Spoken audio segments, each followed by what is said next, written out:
제14차 일본군 위안부 문제 해결을 위한 아시아 연대 회의가 어제 한국불교역사 문화기념관에서 열렸습니다. 회의에는 한국 일본군 위안부 피해자 할머니와 필리핀, 동티모르 등 아시아 지역 일본군 위안부 피해자들이 모여 일본 정부의 공식 사과, 피해자 명예와 인권 회복에 책임 있는 자세를 촉구했습니다. 임상재 기자의 보도입니다.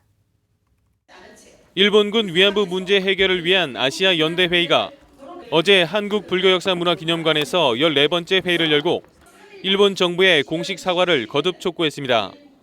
한국정신대문제대책협의회는 한국과 필리핀, 동티모르 등 아시아 지역 위안부 피해자들을 초청해 일본군 전쟁 범죄의 실상을 알리고 다시는 위안부 같은 인권유린 범죄가 일어나지 않도록 힘을 모으기로 했습니다. 특히 지난해 12월 28일 한일 양국이 발표한 위안부 피해 문제 합의문과 관련해 피해 당사자들을 고려하지 않은 한일 양국의 태도를 강하게 비판했습니다. 피해자들은 각국의 시민사회와 함께 올바른 문제 해결의 방향과 요구사항을 지닌 지난 25년 동안 양국 정부에게 전달해 왔지만 이것이 제대로 반영되지 않았습니다.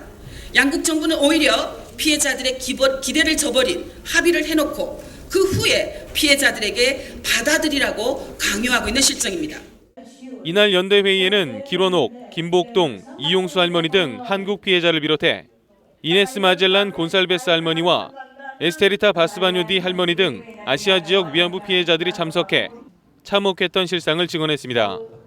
Sa ngayon, sige, patuloy pa rin kami sa kipaglaban, pero wala pa rin kami nakakamit na hustisya. Hindi ko malaman kung paano na wala mang puso itong gobyernong Hapon na hindi pantay-pantay ang kanyang ginagawa. 일본의 정부가 항복하기 전에는 한 사람이 내가 목숨 바치가 있을 때까지 싸울 겁니다. 정부가 안 봐줘도 우리들끼리 사는 사람들끼리 끝끝내 죽도록 싸울 겁니다. 더불어민주당 홍익표 의원은 이날 아시아 연대 회의에 참석해 8월 14일을 일본군 위안부 기림일로 지정하고 한일 외교부 합의안을 무효화하는 국회 결의문 채택을 20대 국회 개원과 동시에 추진해 나가겠다고 밝혔습니다. 12월 28일 한일 간에 절차적 내용적으로 문제가 있는 합의에 대해서는 이 합의를 무효화하는 결의안을 이미 19대 국회에 제출한 바 있는데 다시 20대 국회에서도 이것을 통과시키도록 노력하도록 할 것입니다.